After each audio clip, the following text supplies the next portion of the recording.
আমার ভাইয়ের আল্লাহ রাব্বুল আলামিন তার পরিচয়টা কুরআনুল কারীমের 112 নম্বর সূরার মধ্যে খুবই সুন্দর করে আল্লাহ পাক জানায় দিয়েছেন। যারা পারেন ঠোঁট মিলিয়ে মিলিয়ে পড়ুন, কুল হুয়াল্লাহু আহাদ আল্লাহুস সামাদ লাম ইয়ালিদ ওয়া লাম ইউলাদ ওয়া লাম ইয়াকুল লাহু কুফুয়ান আহাদ। জোরে বলুন আল্লাহু আকবার। আল্লাহ রাব্বুল আলামিন আমার রাসূলকে লক্ষ্য করে জানায় দিতেছেন, বল হে রাসূল আপনি বলুন কাকে দুনিয়ার যে সমস্ত বান্দা বান্দিগুলো আপনি রাসূলের কাছে আমার পরিচয়টা জানতে চায়, আপনি তাদেরকে লক্ষ্য করে বলুন আল্লাহু আহাদ, আমি আল্লাহ তাআলা এক এবং একক। আমি আল্লাহ তাআলা এক এবং একক। সম্মানিত ভাইয়েরা, সম্মানিত বন্ধুগণ, আল্লাহ রাব্বুল আলামিন এই আয়াতে কারিমার মধ্যে আহাদ শব্দ ব্যবহার করেছেন। কি শব্দ? আহাদ। আল্লাহ পাক চাইলে এই আয়াতে কারিমার মধ্যে তিনি ওয়াহিদ শব্দ ব্যবহার করতে পারতেন। এই আহাদ এবং ওয়াহিদ শব্দের মধ্যে পার্থক্য আছে না নেই? আকাশ পাতাল ব্যবধান আছে। কারণ হলো আহাদ শব্দের অর্থ হলো একক, আর ওয়াহিদ শব্দের অর্থ হলো এক। এক এবং এককের মধ্যে পার্থক্য হলো যেটা একক কিয়ামতের আগ পর্যন্ত আপনি এর থেকে দ্বিবচন বহুবচন আপনি খুঁজে বের করতে পারবেন না। জোরে বলি সুবহানাল্লাহ। আর যেটা এক, এর দ্বিবচন আছে, বহুবচন আছে, যার কারণে আল্লাহ রাব্বুল আলামিন তার পরিচয়টা দিতে গিয়ে বলতেছেন তিনি হলেন এক এবং একক ইলাহা। আমার ভাইরা, এরপর আল্লাহ তাআলা বলছেন আল্লাহুস সামাদ, তিনি আল্লাহুস সামাদ, তিনি কারো মুখাপেক্ষী নন। এই বিশ্ব জাহানের ভিতরে যা কিছু রয়েছে সকল কিছু আমার আল্লাহর মুখাপেক্ষী হয় কি হয় না বলেন? আমার ভাইরা, অথচ আল্লাহ রাব্বুল আলামিন কারো মুখাপেক্ষী হন নাকি বলেন? হন হন। আমার ভাইরা, তিনি কারো মুখাপেক্ষী নন। এরপর আল্লাহ পাক বলছেন লাম ইয়ালিদ ওয়া লাম ইউলাদ, তিনি কাউকে জন্ম দেন নাই, আর তিনি কারো কাছ থেকে জন্মসূত্রে এসেছেন। আমার ভাইয়েরা, এই বিশ্বজাহানের ভিতরে যা কিছু রয়েছে এই সকল কিছু আল্লাহ রাব্বুল আলামিন কারো কাছ থেকে বংশ পরম্পরা সূত্রে পান নাই। আবার এই বিশ্বজাহানের ভিতরে যা কিছু রয়েছে আমার ভাইয়েরা, আল্লাহ রাব্বুল আলামিনের পক্ষ থেকে বংশ পরম্পরা সূত্রে কেউ পাবে নাকি বলেন? পাবে।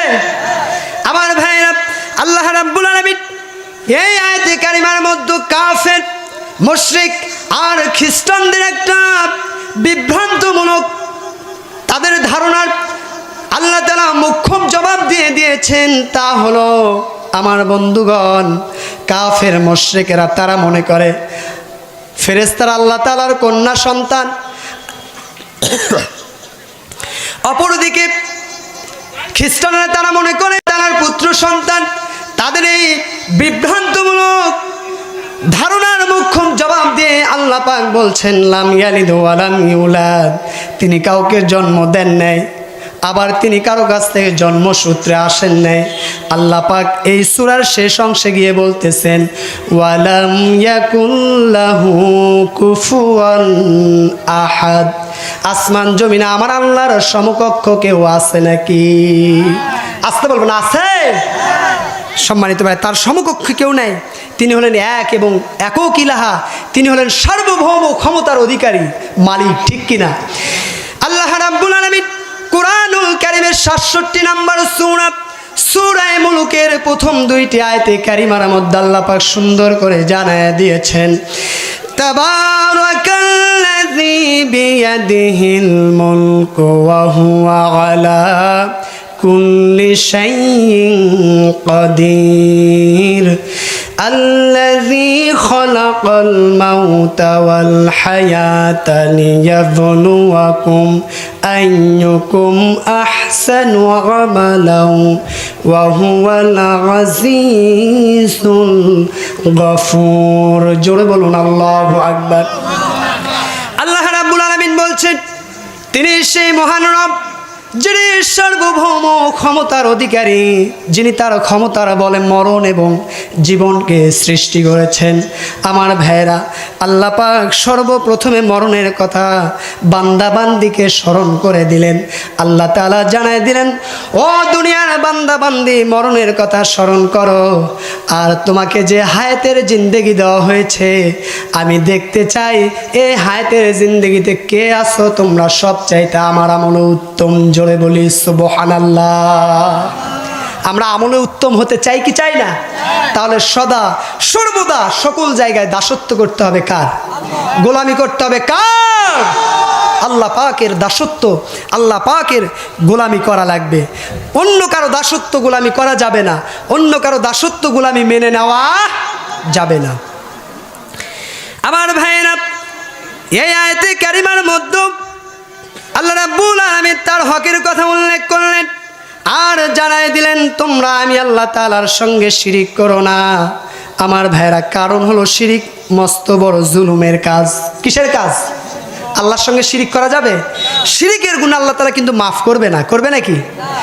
আমার ভাইয়েরা, লোকমান হাকিম তার কলিজার টুকরো সন্তানকে লক্ষ্য করে কিছু উপদেশ বাণী প্রদান করেছিলেন, যা আল্লাহ পাকের এতটাই পছন্দ হয়ে গেল।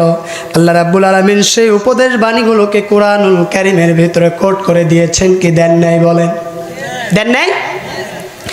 আমার ভাইরা, কিয়ামতের আগ পর্যন্ত সেই উপদেশ বাণীগুলো কোরআনুল কারীমের ভিতরে থেকে যাবে।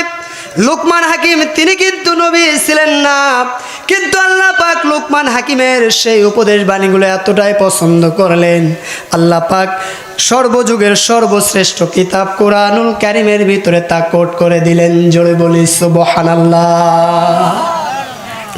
আমার ভাইরা, লোকমান হাকিম তার কলিজার টুকরো সন্তানকে লক্ষ্য করে প্রথম নাম্বার যে উপদেশ বাণী প্রদান করেছেন, আল্লাহ পাক কোরআনুল কারীমের 31 নাম্বার সূরা সূরা লোকমানের 13 নাম্বার আয়াতে কারিমার মধ্যে খুবই সুন্দর করে চমৎকার করে আল্লাহ তাআলা জানায় দিয়েছেন, وَإِذْ قَالَ لُقْمَانُ لِابْنِهِ وَهُوَ يَعِظُهُ يَا بُنَيَّ لَا تُشْرِكْ بِاللَّهِ إِنَّ الشِّرْكَ لَظُلْمٌ عَظِيمٌ। জোরে বলুন আল্লাহু আকবার।